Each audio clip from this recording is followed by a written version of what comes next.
नमस्कार साथियों, जय हिंद।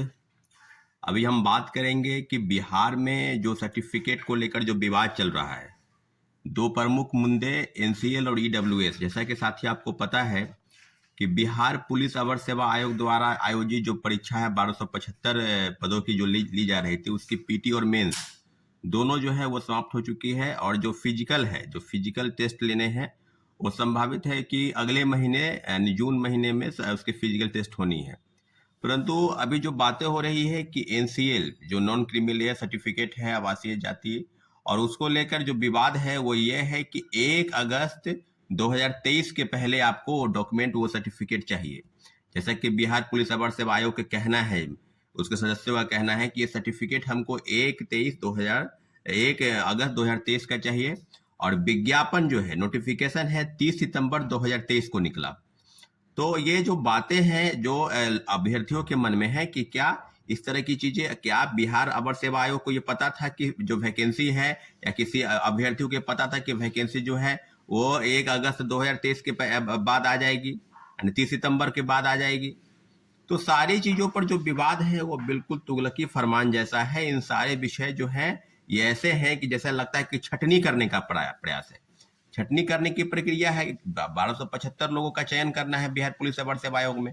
और जो बातें हैं उसको लेकर जो विवाद है एनसीएल में, उसमें स्पष्ट है कि जल्द से जल्द इस मामले में अगर सुनवाई नहीं हुई, जल्द से जल्द इस मामले को सुलझाया नहीं गया, क्योंकि लगातार छात्रों अभ्यर्थी जो दरोगा के अभ्यर्थी हैं, चाहे वो मेल हो चाहे फीमेल हो, सबका लगातार कॉल आ रहा है। और और विषय पर कि नॉन क्रिमिनल सर्टिफिकेट कैसे बनवाएं, जब अपलोड करना है ये तरह।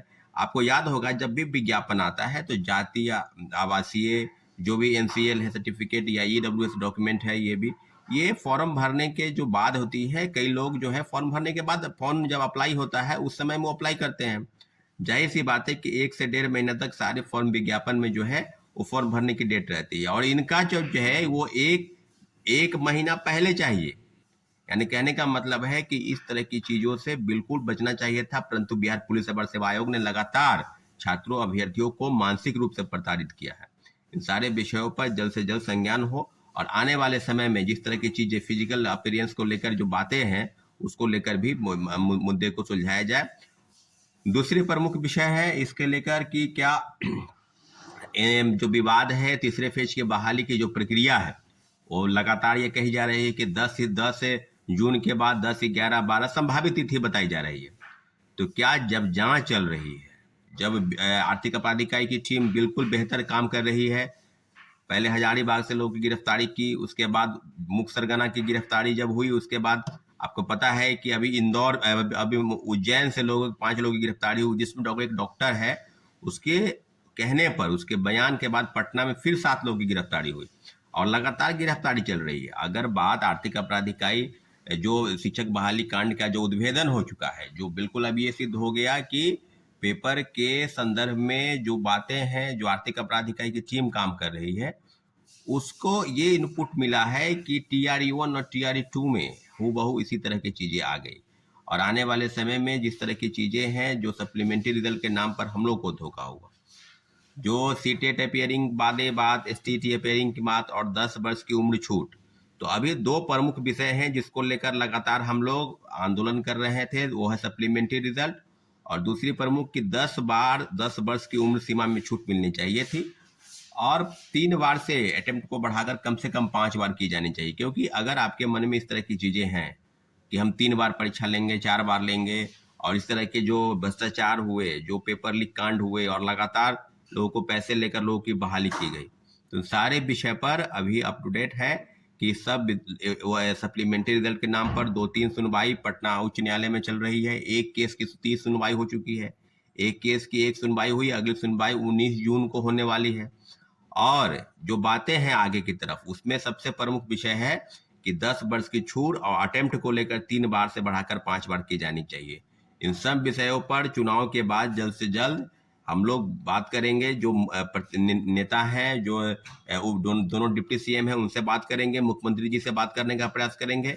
अगर नहीं होता है तो आंदोलन होकर रहेगा, क्योंकि आंदोलन के माध्यम से ये सारी चीजें होगी। लेकिन इतना जरूर है कि जब तक जांच सही दिशा में, भंडाफोड़ अगर हो गया है या अगर उस दिशा में आगे नहीं बढ़ती है, तब तक परीक्षा लेने का कोई औचित्य नहीं है।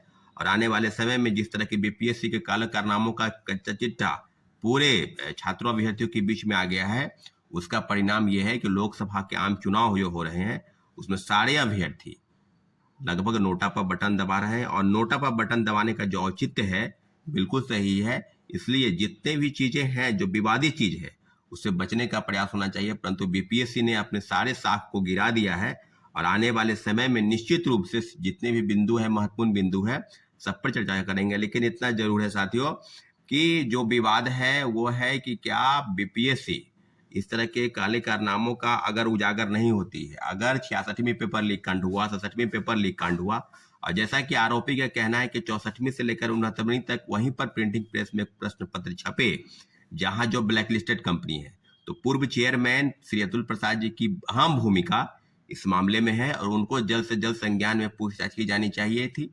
पूछताछ शायद हुई है, तो सब मामलों पर क्या अपडेट होता है, लेकिन इतना जरूर है कि आर्थिक अपराध इकाई को इस बार बताना होगा कि मुख्य सरगना कौन है, किसी कोई लीडर है, कोई नेता है जो बिहार सरकार में मंत्री है, या कोई कोचिंग इंस्टीट्यूट का माफिया है, या कौन लोग हैं जिसके सह पर इतने बड़े काले कारनामे बीपीएससी द्वारा रचित है और बीपीएससी कर रही है। साथियों धन्यवाद, जय हिंद।